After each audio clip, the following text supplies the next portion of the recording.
1, 2, 3, shoot. Yes sir, ito po. Clutch housing. Clutch housing ng mga TMX, Honda, Alpha 125, 155 na TMX, Japan, and sa mga iba pang China motor.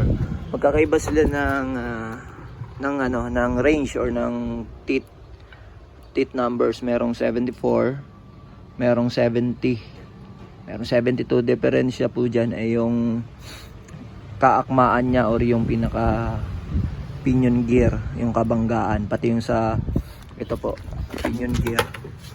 Sa kanan po ito, sa clutch side, pinion gear at saka yung oil pump gear. So kung for example si 74, ito ba 74, ay sasalpak mo rito, hindi siya akma.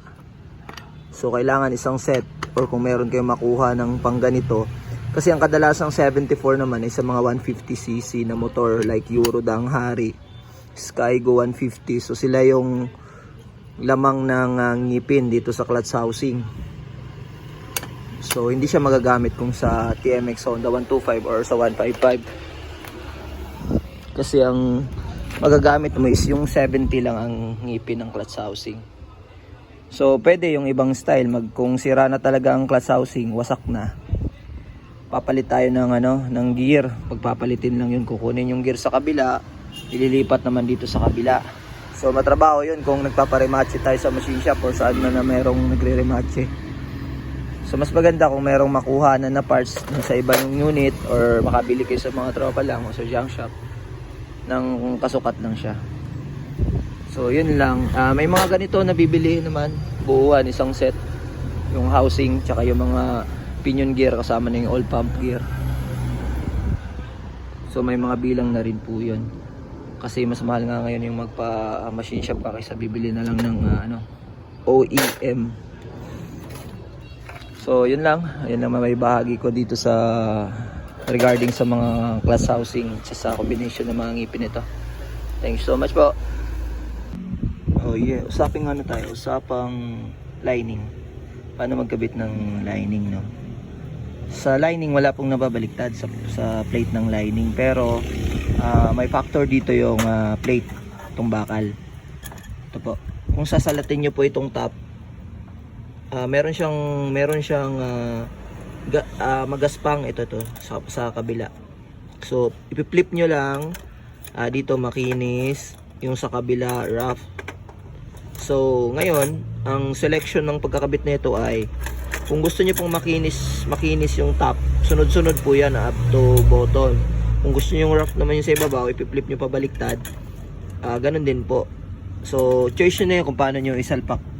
Kung makinis yung dito sa outer, lahat po sunod-sunod makinis. Kung rough naman yung dito sa labas, ipi-flip nyo, lahat po yung arrangement niyan ay sunod-sunod. So like for example, kakabit, ayan, nandyan na yung clutch housing, kakabit tayo ng lining.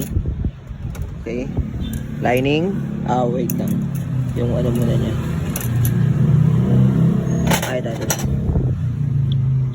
ito kasi nakalagay dito eh. Okay, mamaya arrange mo natin. So ganito, kakabit natin lining plate. So yun nga po, yung selection nyo kung saan nyo ibo-bottom yung makinis. For example, ito nasa bottom yung makinis, then lining plate,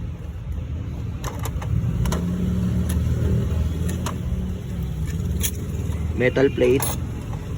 So sunod-sunod lang, laging nauuna ang lining and followed by the plate, yung metal plate.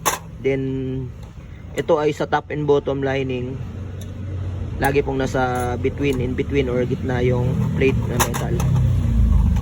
So yan po ang pagkakasunod-sunod niyan. So madali lang po, wala pong magiging problema dyan. Kung meron pong tanong kung halimbawa magkabaliktad po yung pagkakabit ng bakal at saka yung metal plate at saka yung lining plate, factor lang naman po nun siguro, for me, hindi ko pa tinry, pero siguro lang ay hindi lang pantay yung lapat ng yung pagkakapudpud, siguro mas mapadali. Yun lang naman ang sa aking palagay. So yun lang, kakabit nyo lang po doon. So yun lang, madali lang, kakabit lang. Kung paano nyo tinanggal, ganun yun din ibabalik, then takip lang naman po. So yun lang, thank you so much po sa inyong mga nakapanood. Okay, ito po na sa kanan ng motor, kahit anong motor, sa clutch lining side, clutch side. Kung for example, itatopic ko dito na, kung may kalog na po, backward and forward itong housing, magkakaroon pong problema ang motor. Delay minsan, biglang aangat, kasi po ito, gumagalaw po kasi ito. Pagpasok po ng inyong cambio, first gear, iikot kasi siya eh. Hindi ka pa nakapag-release, gumagalaw. So, pangit pang epekto sa motor. So, dapat wala ho siyang kalog, forward, backward. Kung meron man, very minimal lang, konting-konti. Ganon din po yung in and out. Dapat hindi po kalog-kalog. And then po, sa pagkakasalansan po ng mga plate lining na ito, di ba meron pong space? Okay, may space. Sa standard or sa stock galing kasa, nandito talaga yung isa. Sinusuksok dito. Ngayon, wala naman po siyang epekto. It's either dito mo, straight, or yung pinaka-top ay dito mo siya ilagay. So, wala pong problema doon. Hindi po siya nakaka-apekto sa takbo, hindi po siya nakaka-apekto sa performance, at lalong hindi rin po siya nakaka-apekto na mapadali po ang inyong mga clutch lining. So, yun lang po. Ito, wala pong problema. Kasi baka sa iba o sa mga bago pa na pagdaanan ko rin naman, naging curious ako. Pinapalo ko yung arrangement ng doon sa mga kasa na dito talaga. Pero dito pala wala namang problema. It's either dito or dito, no problem. So yun lang po. Mabilis ang tips sharing lang. So salamat po sa mga panood.